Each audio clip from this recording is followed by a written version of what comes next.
Lawyer Vaman రావు దంపతుల హత్యపై మంత్రి Sridhar Babu hot comment చేశారు. వామన్ రావు తండ్రి కోరిక మేరకే సిబిఐకి కోర్టు అప్పగించిందన్నారు.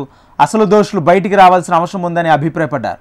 చట్టాలను ఉపయోగించి భయపెట్టే ప్రయత్నం చేస్తుందని వ్యాఖ్యానించారు. ఇదే అంశానికి సంబంధించి పూర్తి సమాచారం మా రీజనల్ కోఆర్డినేటర్ గోపాలకృష్ణ అందిస్తారు. గోపాలకృష్ణ.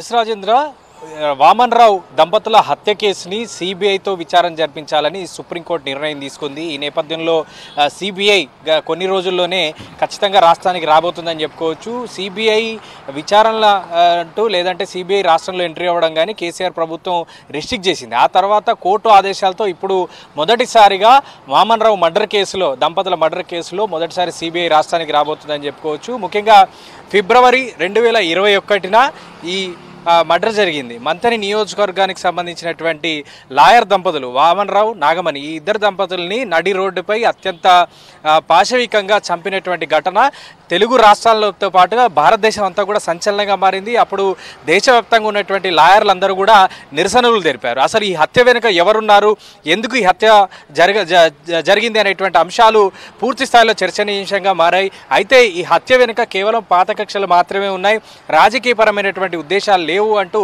పోలీసులు నిర్ధారించుకోవడం, కొంతమంది నిందితుల్ని దాంట్లో నిందితులుగా తేల్చి వారిని ఛార్జ్షీట్ ప్రయోగించి కోర్టులో ప్రవేశపెట్టడం జరిగింది. అయితే అసలు నిందితులను వదిలిపెట్టి కేవలం కొంతమందిని మాత్రమే తీసుకొచ్చారు.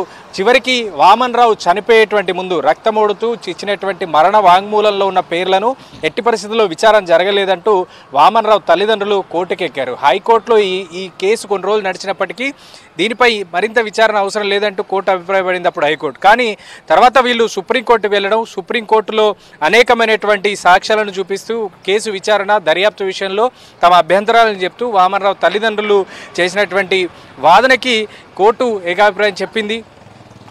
తెలంగాణ ప్రభుత్వాన్ని కూడా ఈ విషయంలో తన అభిప్రాయాన్ని అడిగింది.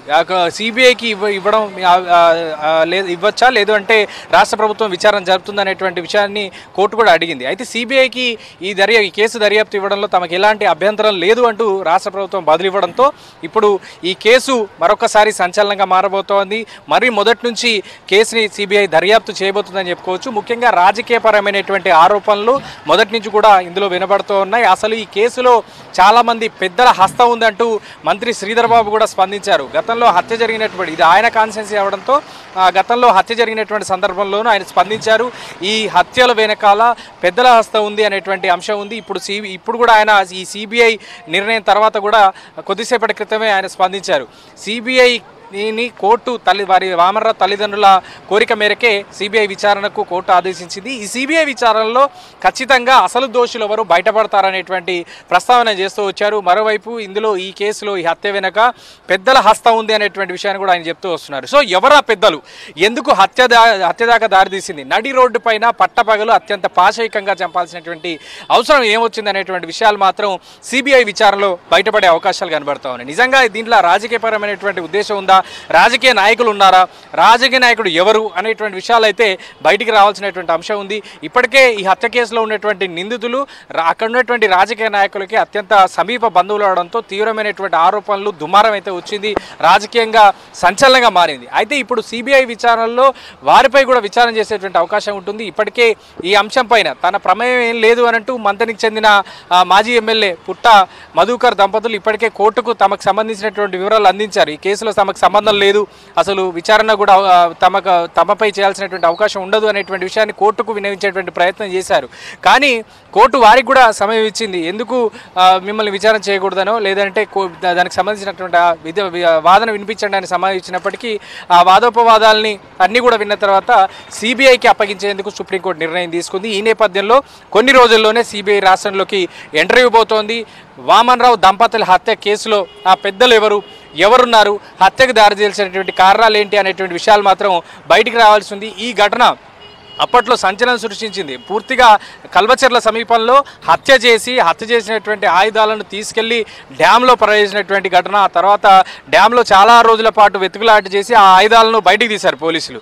కానీ ఇక్కడ మనం ఇంకో పాయింట్ కూడా గమనించాలి. సిబిఐ దర్యాప్తుతో ఇక్కడ రాజకీయపరమైనటువంటి నిందితులు ఉన్నారనేటువంటి ఆరోపణలు వస్తున్నాయి. వాళ్ళు ఎవరు బయటపడాలి, హత్య కేసులో ఎవరున్నారు బయటపడాలి అనేటువంటి విషయాలు కూడా వస్తున్నాయి. కానీ ఆ రోజు విచారణ చేసినటువంటి పోలీస్ అధికారులు, అప్పుడు రామగుండం పోలీస్ కమిషనరేట్లో ఉన్నటువంటి ఉన్నత అధికారులు, వీళ్ళందరూ కూడా ఇప్పుడు ఈ కేసును ఎదుర్కోవాల్సినటువంటి అవసరం అయితే ఉంటుందని చెప్పుకోవచ్చు. ఎందుకంటే ఒకవేళ సిబిఐ కేసులో దర్యాప్తులో కనుక కేసు విచారణ సరిగా జరగలేదు, నిందితులను సరిగా పట్టుకోలేదు, లేదంటే దర్యాప్తులో చాలా లోటుపాట్లు ఉన్నాయనేటువంటి విషయం తేలినప్పుడు డెఫినెట్గా అప్పటి విచారణ అధికారులు పోలీసుల మెడ చుట్టూ కూడా ఈ కేసు చుట్టుకునేటువంటి అవకాశం ఉంటుంది. సో డెఫినెట్గా రాష్ట్రంలోకి రాబోయేటువంటి సిబిఐ ఈ కేసులో దర్యాప్తు లోతుగా కనుక చేస్తే డెఫినెట్గా అందరి మీదకి చుట్టుకునేటువంటి అవకాశం ఉంటుంది, ఒకవేళ ఈ కేసులో దర్యాప్తు సరిగా జరగకపోతే.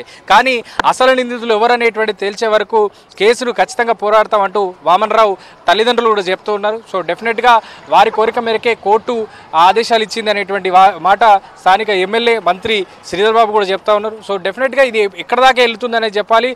రాజకీయ పరంగా ఇటు కేసు విషయంలో చాలా విషయాలు బయటకు వచ్చేటువంటి అవకాశాలు ఉన్నాయని అయితే బయట వినికిడి. సో ఏం జరుగుతుంది, ఏం జరగబోతుంది అనేది సిబిఐ దర్యాప్తులో తేలిపోతోంది.